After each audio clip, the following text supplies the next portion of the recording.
علی محمد خان صاحب، اس میں تو کوئی شک نہیں ہے، اگر آپ لوگوں نے مذاکراتی کمیٹی بنائی ہے تو یہ جسچر ہے کہ آپ لوگ مذاکرات کرنا چاہتے ہیں، اور دوسری طرف مذاکرات کرنے کس سے ہیں یہ بھی آپ لوگوں کی طرف سے ایک کلیئرٹی اس لحاظ سے مل گئی ہے کہ بہت سے آپ کے رہنما ہیں جو یہ کہتے ہیں کہ ہم نے بات اسٹیبلشمنٹ سے کرنی ہے۔ جب ہم یہ کہتے ہیں کہ سیاستدانوں سے بات نہیں کرنی ہے تو آپ کہتے ہیں کیوں نہیں کرنی ہے، تو آپ لوگوں کی طرف سے جواب یہ ملتا ہے کہ بھئی ان سے بات کریں جو اپنے دو وزیر نہیں رکھ سکتے ہیں، جن کے پاس کوئی اختیار نہیں ہے، جن کے پاس مینڈیٹ چوری شدہ ہے۔ تو اس کا نتیجہ یہ نکلتا ہے کہ مذاکرات کرنا ہے آپ نے شروع اور ختم بھی، آپ لوگوں نے شروع بھی اسٹیبلشمنٹ سے کرنے اور ختم بھی وہیں پہ ہوں گے۔ تو بات یہ ہے کہ اگر اسٹیبلشمنٹ سے ہی مذاکرات کرنے ہیں تو پھر خان صاحب جب ان کے بارے میں بات کرتے ہیں، آپ دیکھیں کچھ دن پہلے جو ٹیلی گراف میں ایک مضمون شائع ہوا، عدلیہ کے بارے میں اتنی سخت زبان استعمال کی گئی، آپ کی ہماری جو فوجی قیادت ہے اس کے بارے میں اتنی سخت زبان استعمال کی گئی۔ مذاکرات میں کیسے ہوتا ہے کہ اگر آپ نے مذاکرات بھی کرنے ہیں پھر تنقید کرنا بھی نہیں چھوڑتے؟ بہت شکریہ۔ بسم اللہ الرحمن الرحیم، اللہم صلی وسلم مبارک علی سیدنا علی محمد۔ قرآن میں اللہ فرماتے ہیں کہ وَأَمْرُهُمْ شُورَىٰ بَيْنَهُمْ، کہ جب ان کے بیچ میں یعنی مسلمانوں کے بیچ میں کوئی مسئلہ آتا ہے تو وہ شورا کرتے ہیں۔ تحریک انصاف سب سے مذاکرات کے لیے تیار ہے اور سب میں سب آتے ہیں، پولیٹیکل نان پولیٹیکل فورسز۔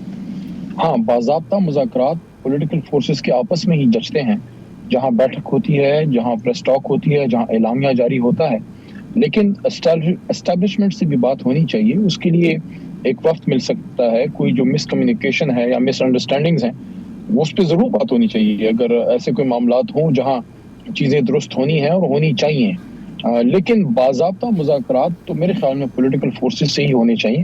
اب وہ جتنے بااختیار ہیں، آپ کو بھی پتہ ہے، یہ صرف آپ کی خواہش ہے، آپ کی سوچ ہے، یا پارٹی پالیسی بھی یہی ہے؟ یہ ذرا کلیئر کر دیں، کیونکہ شیر افضل مروت صاحب سے بات کریں وہ کچھ کہتے ہیں، بیرسٹر گوہر کچھ کہتے ہیں، عمر ایوب صاحب کچھ کہتے ہیں، شہریار آفریدی کچھ کہتے ہیں۔ یہ آپ جو بات کر رہے ہیں بڑی بیلنس اور بڑی زبردست بات ہے کہ سیاسی لوگوں سے بات ہونی چاہیے، یہ آپ کی ذاتی رائے ہے؟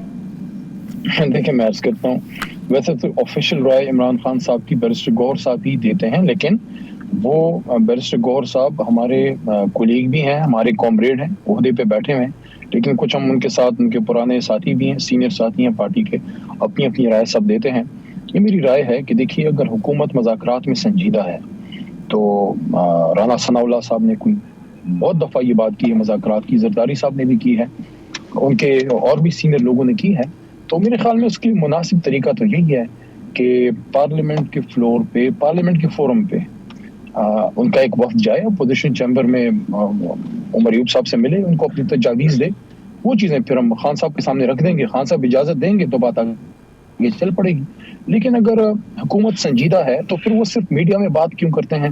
ان کا کوئی پراپر وفد کیوں نہیں جاتا؟ وہ کوئی عملی تجاویز لے کے کیوں نہیں آتے؟ دیکھیں، ہمیشہ ماحول حکومت بناتی ہے، اور دو بنیادی نکات ہیں ہمارے، اگر اس پہ کوئی سر حاصل گفتگو ہوتی ہے، کوئی عملی بات ہوتی ہے، ایک ہے جناب عمران خان صاحب کی اور اسیران کی رہائی، اور دوسرا اس کے ساتھ ساتھ جو ہے وہ ہے مینڈیٹ کی واپسی۔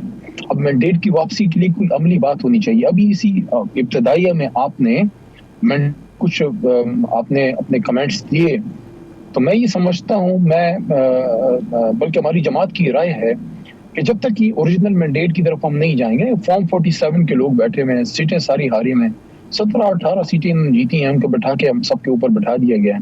تو اب ایسی حالت میں انہوں نے یہی کرنا ہے جو انہوں نے پنجاب میں کیا ہے، جو گندم سکینڈل آیا ہے، کیا عوامی لوگ ایسے کرتے ہیں؟ نہ ان میں فیصلہ سازی کی سکت ہے، کوئی طاقت ہے۔ ایک طرف یہ سکینڈل ہے، اوپر سے ٹک ٹاک حکومت پنجاب میں چل رہی ہے، مرکز میں کوئی پتہ نہیں ہے کس کی حکومت ہے، نہ انٹیریئر منسٹر ان کا اپنا ہے، نہ فائنانس منسٹر اپنا ہے۔ تو ایسے حالات میں مذاکرات کی سنجیدگی پہ سوالیہ نشان ہے، لیکن پھر بھی ہم یہ کہتے ہیں کہ اگر آپ سمجھتے ہیں، اور ہم تو یہ سمجھتے ہیں کہ مسائل کا حل گفتگو میں ہے، لیکن گفتگو نشستن گفتن برخاستن نہ ہو، عملی گفتگو ہو جس کے نتائج نکلیں۔ اگر حکومت چاہتی ہے کہ مذاکرات کا ڈول ڈال کے معاملات کو التوا کا شکار کیا جائے، عمران خان صاحب کی رہائی کو مزید التوا کا شکار کیا جائے، اور ان کا اپنا جو مینڈیٹ ہے، جیلی مینڈیٹ ہے، اس کو ہم تسلیم کریں، تو یہ تو معاملات کو مزید جو ہے الجھائے گی۔ یہی بات ہے نا، حکومت مذاکرات تو کرنا چاہتی ہے، لیکن جو آپ لوگ چاہتے ہیں، جو تحریک انصاف چاہتی ہے، وہ حکومت نہیں چاہتی نا۔ آپ لوگ کیسے یہ سمجھ سکتے ہیں کہ اتنا آسان ہے جو حکومت کر رہے ہیں؟ اور آپ لوگ کہیں کہ ہم مذاکرات کے لیے تب بیٹھیں گے جنہوں نے ہمارا مینڈیٹ چوری کیا ہے. وزیر اعظم اپنی کرسی سے ہٹیں, سب کچھ تحلیل ہو, دوبارہ انتخابات کی طرف جائیں یا ان اقتدار آپ کے حوالے کریں. تو یہ اتنا آسان نہیں ہے. تو یہ تو نہ ہی سمجھنے والی بات ہے نا. جو شرائط آپ لوگ رکھ رہے ہیں, حکومت چاہے یا نہ چاہے وہ الگ بات ہے, جو آپ لوگ چاہ رہے ہیں وہ پریکٹیکل نہیں لگتا. دیکھیں, ہماری ڈیمانڈ ہے کہ ہمارا اوریجنل مینڈیٹ ہمیں واپس کیا جائے اور ہمارے لیڈر کو چھوڑا جائے. وہ کوئی دہشت گرد نہیں ہے, محب وطن پاکستانی ہے, اور شاید سب سے زیادہ موجودہ سیاسی لیڈرشپ میں پاکستان کا نام اسی نے اونچا کیا ہے. تو اس نے کوئی ایسا گناہ نہیں کیا کہ اس کو اپنے اڈیالہ میں جو ہے 300 تقریباً اب دن ہونے لگے ہیں, وہاں آپ نے ڈال دیا وہاں. اب اس میں حل کیا نکلے گا؟ ہم یہ تو نہیں کہہ رہے کہ فوری طور پہ آپ سارا کچھ کر دیں. اگر آپ نے مذاکرات سٹارٹ کرنے ہیں تو مذاکرات کی ابتدا میں آپ اپنے نکات رکھتے ہیں, اس کے بعد پھر بات ہوتی ہے مینڈیٹ کی واپسی میں. میں کلیئر آپ کو بتا دوں, میں بطور سیاسی کارکن اور بطور وکیل یہ سمجھتا ہوں کہ مینڈیٹ کی واپسی میں کلیدی رول سپریم کورٹ کا ہے, کیونکہ فارم 47 پہ بننے والی حکومت اپنے ہاتھ سے اپنے جیلی مینڈیٹ کا جو ہے اس کا راز نہیں کھولے گی. وہ کبھی یہ نہیں مانیں گے کہ ہم جیلی مینڈیٹ پہ بیٹھے ہیں. اس لیے یہاں کلیدی بات یہ ہے کہ سپریم کورٹ آف پاکستان ہمارے 184(3) کی پٹیشن اس کو اٹھائے, اس پہ Supreme Court suo motu notice لے اور جوڈیشل کمیشن بنے, جوڈیشل انکوائری کمیشن بنے. ان تمام معاملات کا فی الحال کسی بھی ادارے پر اعتبار نہیں ہے نا. آپ لوگوں کو مسئلہ یہ ہے کہ موجودہ سینیریو میں آپ لوگوں کو اعتبار بھی نہیں ہے اپنے اداروں پر. خان صاحب کا جو ٹیلی گراف میں آرٹیکل ہے اس میں انہوں نے عدلیہ پر بھی تنقید کی ہے, اس میں انہوں نے فوجی قیادت پر بھی تنقید کی ہے. اب جو چیف جسٹس کی مدت ملازمت میں کو فکس کرنے کی بات ہو رہی ہے, ان کے ٹینیور کو 3 سال کرنے پر بات ہو رہی ہے, ججز کی ریٹائرمنٹ کی عمر کو بڑھانے پر بات ہو رہی ہے. اس کو بھی تو آپ لوگ کہہ رہے ہیں نا کہ چیف جسٹس کی مدت ملازمت میں جو اگر توسیع ہوتی ہے, مطلب کہ اس کو فکس کر دے 3 سال, تو یہ شرمناک ہوگا. آپ لوگ اس کو بڑا کرٹیسائز کر رہے ہیں. تو ایسی سچویشن میں پھر آپ کیسے امید رکھ سکتے ہیں کہ آپ لوگوں کو انصاف ملے گا اس ادارے پر جس پر آپ لوگ پہلے اتنا کرٹیسزم کر رہے ہیں؟ دیکھیں, پھر کوئی دوسری سپریم کورٹ ہمیں بتا دے. اب ہندوستان کی سپریم کورٹ پہ تو ہم جانے سے رہے, اپنی ہی سپریم کورٹ سے ہم نے ڈیمانڈ کرنی ہے. میں تو یہ آپ کو فطری بات کر رہا ہوں, جو سمجھ میں آنے والی بات ہے کہ آپ کا میرا اگر تنازع ہو اور آپ اور میں بیٹھیں, فار ایگزامپل آپ اور میرا کوئی زمین کا تنازع ہے خدا نخواستہ, اور آپ نے میری زمین دبائی ہوئی ہے, تو کیا آپ اپنے ہاتھ سے میری زمین مجھے لوٹائیں گی؟ نہیں ہوگا. اس میں پھر کسی تیسرے فریق کو بیٹھنا ہوگا. ماضی میں یہ تیسرا فریق میاں نواز شریف صاحب نے آرمی چیف کی صورت میں بٹھایا, جنرل راحیل شریف صاحب. میں بطور سیاسی کارکن سمجھتا ہوں کہ تیسرا فریق آرمی چیف نہیں ہونا چاہیے, تیسرا فریق سپریم کورٹ ہونا چاہیے, تاکہ ہمارے اور ان کے بیچ میں جو تنازع ہے حکومت اور ہمارے, اس کا فیصلہ آئین کے مطابق نکلے, اور فیصلہ کن جو ہے وہ آپ کے قاضی قضات یا سپریم کورٹ ہوتی ہے. تو وہاں پٹیشن ہماری پڑی ہے 184(3) کی, جس کا قانونی جو عام الفاظ میں اس کا مفہوم ہے وہ یہ ہے کہ وہ پٹیشن اگر محترم چیف جسٹس صاحب اٹھاتے ہیں تو وہ سو موٹو نوٹس ہوگا اور جوڈیشل انکوائری کمیشن بیٹھے, جس طرح 2014 میں بیٹھا تھا, اور اس پورے الیکشن کا آڈٹ ہو. اگر فارم 47 پہ ہمارے جو مطالبات ہیں وہ صحیح نکلتے ہیں کہ فارم 45 پہ ہم جیتے ہیں, تو جس کا مینڈیٹ ہے اس کو واپس کیا جائے. جہاں اب چیف جسٹس صاحب یا جج صاحبان کی مدت ملازمت کی بات ہے, چیف جسٹس کا ٹینیور کی بات ہے, اس وقت ان حالات میں ان چیزوں کو ڈسکس کرنے پہ ضرور سوال اٹھیں گے کہ اس وقت یہ چیزیں کیوں ڈسکس ہو رہی ہیں, جب چیف جسٹس صاحب کی اپنی عدالت میں ہم سے ہمارا بلے کا نشان چھینا گیا. حالانکہ ہم اس فیصلے سے ایگری نہیں کرتے, لیکن پھر بھی چونکہ فیصلہ ایک بڑی عدالت سے آیا, ہم نے اس کو مانا. تو اس حالت میں, ان حالات میں ان چیزوں کو, ایکسٹینشن والی چیزوں کو میں سمجھتا ہوں ہماری جماعت سمجھتی ہے کہ ڈسکس نہیں کرنا چاہیے, بجائے اس کے ہم ان معاملات کو حل کریں جس کی وجہ سے ملک کا نظام رکا ہے, اور وہ ہے عمران خان صاحب کی رہائی, اسیران کی رہائی اور مینڈیٹ کی واپسی. آپ لوگوں نے جو مذاکراتی کمیٹی بنائی ہے جس میں شبلی فراز صاحب ہیں, عمر ایوب صاحب ہیں, وزیر اعلیٰ KP کے ہیں, ان کا ٹاسک کیا ہے؟ اسٹیبلشمنٹ سے بات چیت کرنا یا سیاسی جماعتوں سے بات کرنے کا بھی اختیار خان صاحب نے دیا ہے؟ ان کا ذمہ داری کیا ہے؟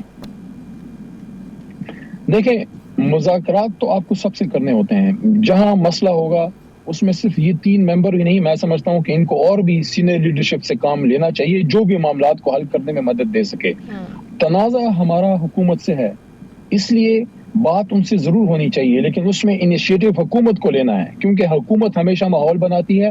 حکومت نے اگر مذاکرات کی دعوت دی ہے تو وہ دعوت کدھر ہے؟ کیا وہ میڈیا پہ شام کو چیٹ شوز میں بیٹھ کے دعوت دیں گے؟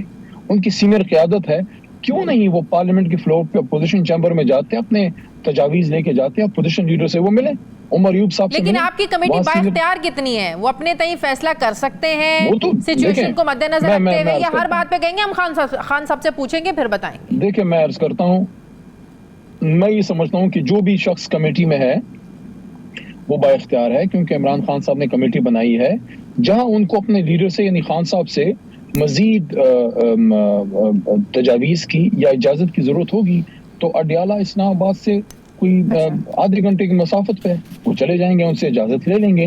لیکن ایک دفعہ بات شروع تو ہو. میں میڈیا کو اس حوالے میں ایک بات کرنا چاہتا ہوں کہ میڈیا کو بھی اس حالات میں سپورٹ کرنا چاہیے کہ جو معاملات کو ٹھیک کرنے کی بات کرتے ہیں کہ عمران خان صاحب کی رہائی ہو، اوریجنل مینڈیٹ کی واپسی ہو. کیا آپ نہیں چاہتی کہ پاکستانیوں نے جدھر ووٹ ڈالا تھا وہ ووٹ انہی کو ملے جن کو ڈالا تھا؟